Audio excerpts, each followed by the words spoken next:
Are you an independent musician feeling overwhelmed by the endless act of juggling creativity, business, and self-care? You're not alone. That's why I created the Artist Mind Map. The Artist Mind Map is a free blueprint designed to help you get clear on the route you need to take to attain your career goals in alignment to your artistic values. This is not just another random PDF page for the forgotten corners of your hard disk. It's a timeless roadmap you can use for decades to come. Think of it as a go-to overview to consult. When you grab your free mind map, you get exclusive access to a masterclass that will take your career to the next level. I use the same methodologies and systems for my high-end paying clients and students. So why am I giving it to you for free? Simple. I want to build a community of artists who can count on each other for safe spaces. Music saved my life. I believe that you have all that it takes to be the artist you were meant to be, if you're willing to put in the work. And more importantly, understanding what that work is. And the Artist Mind Map was designed to help you do exactly that. So if this resonates with you, go to artistmindmap.com and download this resource. artistmindmap.com.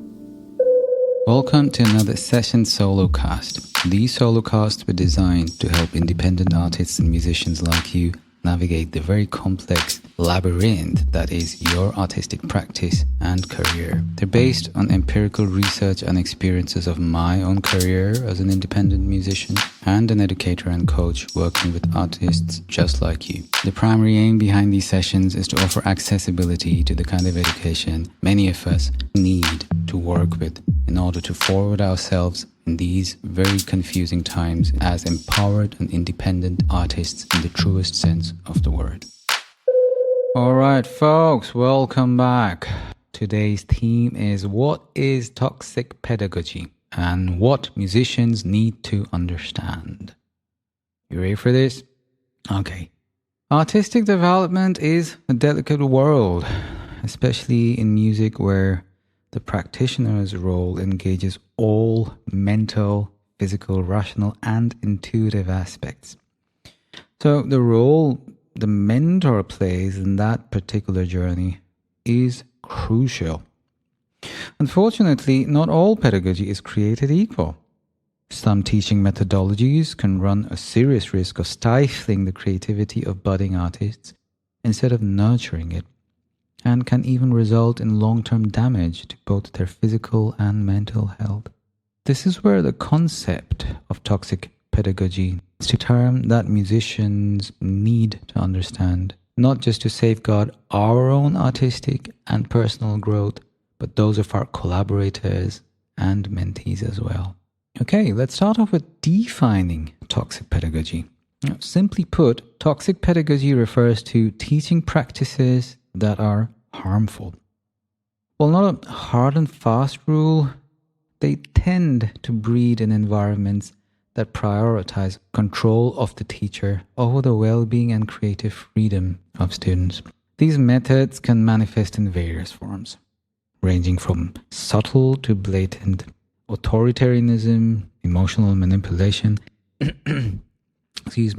excessive criticism, passive-aggressive commentary, and unrealistic expectations. These are just some examples, but at its core, toxic pedagogy undermines the learner's confidence, creativity, and emotional health. So it thinks more about the teacher than it actually does the student. How to recognize signs of toxic pedagogy? For musicians, this is a very important thing because it can be such a subtle and tricky space to be in, So the first step forward in creating a healthier learning environment is growing a skill set for this or a muscle for this, recognizing signs of toxicity in any learning environment. Here are a few red flags I recommend watching out for. Number 1. Authoritarian approach. A teacher who relies completely or even heavily on exerting control and rigid rules on the students without their consent or feedback will eventually not just stifle your creative expression, but threaten to break your spirit. Think about that one. Music as an art form thrives on exploration and innovation, not conformity, despite generations of institutional systems insisting otherwise. Just to be clear though, that doesn't undermine the role discipline plays in the practice. But that's exactly what a holistic mentor will make the effort to gauge the particular aptitudes of their mentees and try to collaborate with them on a system that helps them find that balance between freedom and discipline. So that's number one red flag to watch out for, like a non-negotiable authoritarian approach. Number 2, emotional manipulation. If your teacher ever uses guilt, shame, or fear to quote-unquote motivate you, it's a big red flag, for real. I personally don't recommend jumping to conclusions, but this is usually a clear and pretty irrefutable indication of toxic pedagogy. They use any kind of emotional manipulation. You need to get the F out of there. And I know that's not as simple as it sounds. I've been in situations personally where it was amply clear that I was stuck in the middle of a shit show where my teacher had some serious issues they didn't want to address and were projecting the negative byproducts of the same onto his students, including me instead. And I couldn't get out. It was a debilitating experience. So I know it's not as simple as I just made that sound. But if this is a situation you find yourself in, you still need to be aware that you need to get out of that situation as soon as possible. Because this is the kind of thing which can lead to a lot of anxiety and a distorted self-image for the younger budding musician. Okay, so number 2 red flag to watch out for, emotional manipulation. Number 3, excessive criticism. Now, constructive feedback is essential, yeah, sure. Everybody knows that. At least I would like to think so. Most of us know that constructive feedback is essential. But a constant barrage of negative comments can erode your confidence. Like even constructive feedback, when it addresses sensitive topics which are not easy for us to confront, even that can be a lot to deal with. But imagine constant negative comments, the effect that can have on your confidence, right? So balance, which includes positive reinforcement, is crucial for the artist's growth.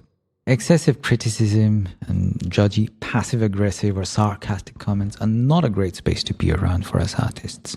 The amount of real estate and energy that can take up in our heads is really the last thing we need to do to add to an already overwhelming list of tasks when we are growing our artistic skills or pursuing an artistic career.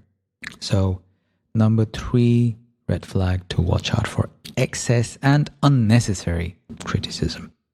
You ready for number 4 now? Number 4 is unrealistic expectations. Pushing students or co-artists beyond their limits without considering their individual pace and capacity can lead to burnout and resentment. The implications of the same are something way too many music educators have not been educated in themselves. They're missing something important in their role as a mentor or coach. So watch out for this one. Some of the best coaches fall prey to this too without realizing it. They have, even if they're not unrealistic, their assessment of how much their mentee is capable of isn't always accurate. And to be fair, it's not an easy task to fulfill. There are so many factors at play. But if it's a constant and if it's an extended state where you are doing what you can to communicate to your mentor that you're being pushed too hard and the expectations you feel are being projected on you are not in alignment to your current goals and they just don't relent, then that is definitely a red flag. Those are the 4 red flags I recommend watching out for. Let's talk a little about the impact of toxic pedagogy on musicians. The effects of toxic pedagogy on musicians can be profound and lasting. It can create a sense of inadequacy, hinder creative expression, and in some cases even lead to a complete withdrawal from the music. And that is so heartbreaking, and I've actually seen that happen. For many, the joy of making music or art can be overshadowed by fear and self-doubt. A very dark space to be in, an extremely common space to be in as well.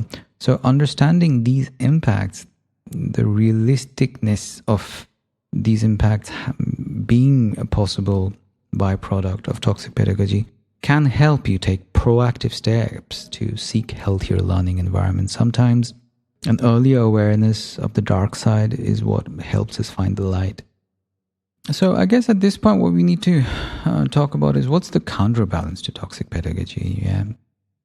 In my opinion, it is this. It's about creating a positive learning environment for musicians and artists. It's vital to seek and foster positive pedagogical relationships in multiple forms. And I have a few suggestions for you which you can look upon as actionable steps to go about the same. So you ready for this? Number 1, choose the right mentor. Look for teachers who prioritize your well-being, who encourage curiosity, who offer constructive feedback. A good mentor will not just provide you with the steps to build your artistic practice and or career, but also help you grow both technically and emotionally. Even if it's just by taking a simple approach like keeping the quote-unquote bigger picture in mind. That might sound lame, but tunnel vision in artist development and music education is not mythology. It's a real problem, and it needs awareness to solve and continue solving. That was number 1. Choose the right mentor. Number 2, set healthy boundaries. Again, doesn't get talked about enough, even though everyone seems to be banging on about this. And I've mentioned too, at some point I'm going to do a post on what boundaries even actually means for artists and suggestions on the same. But for now, establish clear boundaries with your teacher, even if they are your teacher. FYI, I've personally been on both sides of that, so it's a very subtle balance to master. I've had my boundaries intruded upon violently, but in some cases literally violently, since I do have a martial arts practice as well. And I've also been accused of overstepping boundaries, which thankfully could be de-escalated and clarified. This was in the situation where there was a very poor communication with a younger artist I was mentoring who completely misinterpreted some of the things I'd said. So I know that's also a very harrowing space to be in as well. Takeaway being, be sure you're setting healthy boundaries. Number 3, practice self-compassion. If you've read some of my or listened to some of my other material, you have already heard me say this. And I'll keep saying this though. Be kind to yourself. Please be kind to yourself. Understand that learning music is a journey with ups and downs. Celebrate your progress no matter how small. The smaller wins are the bigger wins. Boom.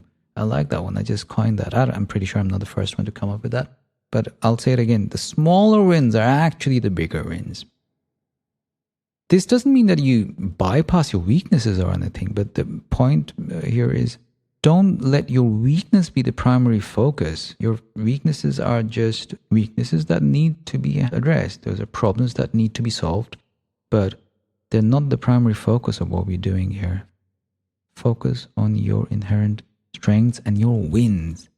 Make sure you're keeping a record, acknowledging yourself for your tiny wins, because our brains are inherently programmed with something referred to as negativity bias. Negativity is always easier for our brains to note than positivity is, even though the negative things that happen in our life tend to be lesser than the positive ones. There's way more positive happening in our everyday lives right now as we speak. The sun came out, the earth's rotating, the birds are out there, we're getting oxygen. You get the picture. I'm being a little banal now, the examples. And yet, one little negative thing, I don't know, someone makes an off comment on our way to the studio, or we get cut off on the street while driving, and all of a sudden we feel threatened to a manner where our entire day feels like it has the potential to go south. You know what I mean? So number 3, practice self-compassion.